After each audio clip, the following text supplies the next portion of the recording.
Major Russ Cooper, formerly of the Canadian Air Force. Could you tell us a little bit about your own background before we launch into today's subject? Oh, okay. I guess started off a flying career in the Canadian Air Force.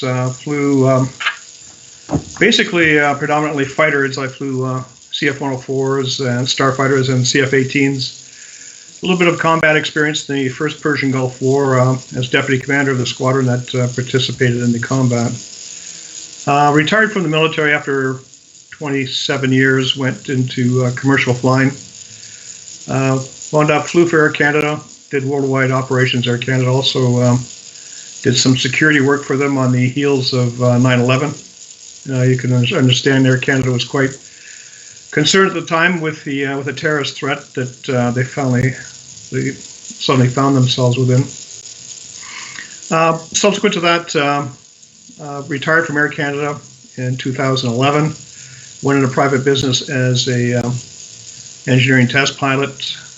Operated as a Transport Canada flight test delegate, responsible for certifying avionics systems on aircraft.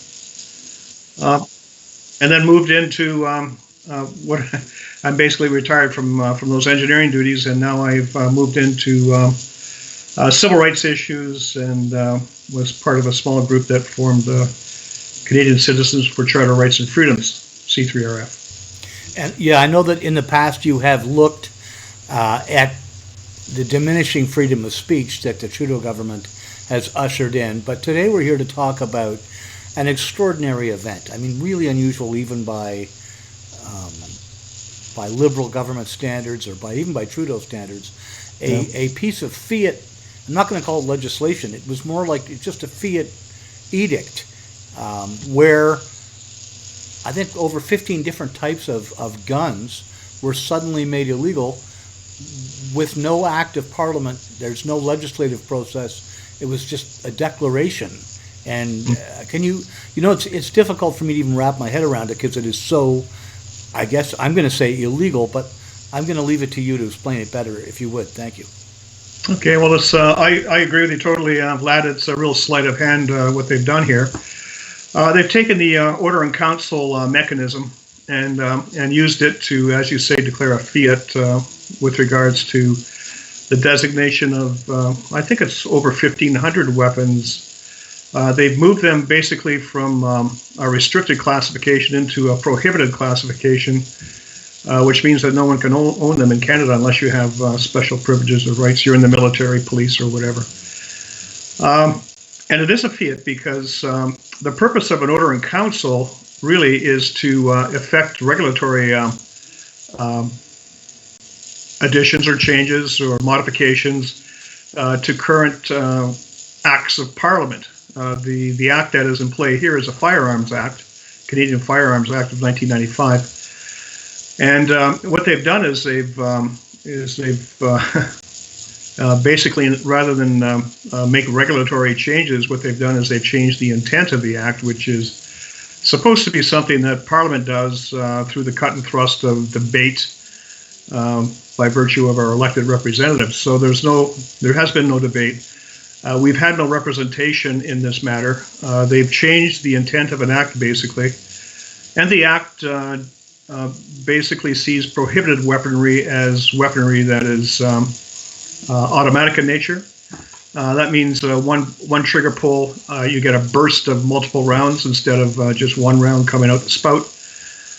So they've taken that definition and trashed it, and arbitrarily stated that these other weapons, which are what they call semi-automatic, one trigger pull, one bullet released, they've taken those weapons and designated them arbitrarily as prohibited.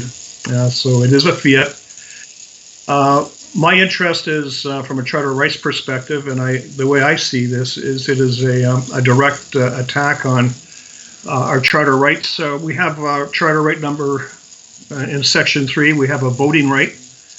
That Section 3 voting right means that we have, as citizens, the right to elect representatives to represent us in Parliament, in the House of Commons, in the legislature. That right has been abrogated by virtue of the fact that they've come up with this new law, basically, without our input, and they've abrogated our Section 3 voting rights, because if you can vote for somebody, that means that somebody is obliged to represent you, and that's not being done in this case. The other charter right that's being impinged is Section 7. Section 7 gives us the right to life, liberty, and security of the person. And by security of the person, that's interpreted as meaning that we have a right to due process. We can't be arbitrarily dealt with. We can't be thrown in jail without a court, without a jury, without a hearing. And here we've had another instance where they've basically attacked our personal property in the form of weapons that we might have and hold and maintain, and they're taking them away without any due process or any hearing. So I see this as a charter rights issue, and I see more and more as we go down the road with this government, we are edging closer and closer to despotism, to tyranny, one-party rule. I think this is another example of us heading down that road. Well, I guess if you were to add M103, and I think it's C16 or C17, the gender pronoun forced speech laws, it would be very, very difficult to argue with that. In any case, well, that's right, Vlad. But we started this, C3RF started this back in 2017 with M103, Islamophobia. That motion basically entailed giving special privileges to one religion over another, and making it difficult to criticize our religion on the basis of its beliefs, its ideas, its doctrines, without being called an Islamophobe. We saw that as a slap in the face to freedom of speech. That's where we started, and since then, as you say, we've seen C16 come down the tubes that compels speech with respect to personal pronouns.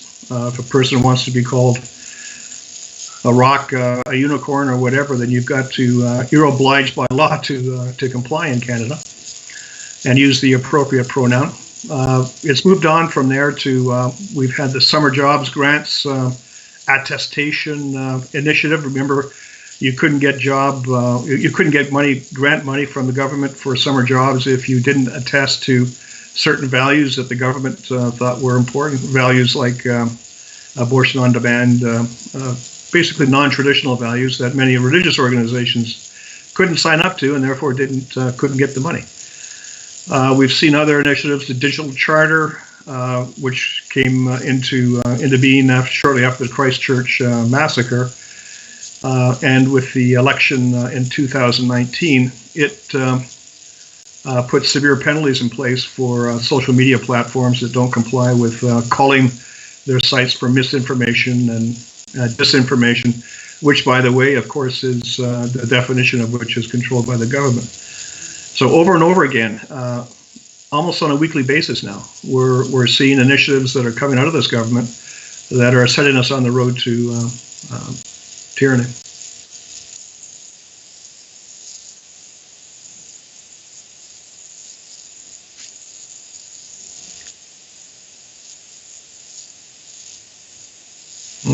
Yes.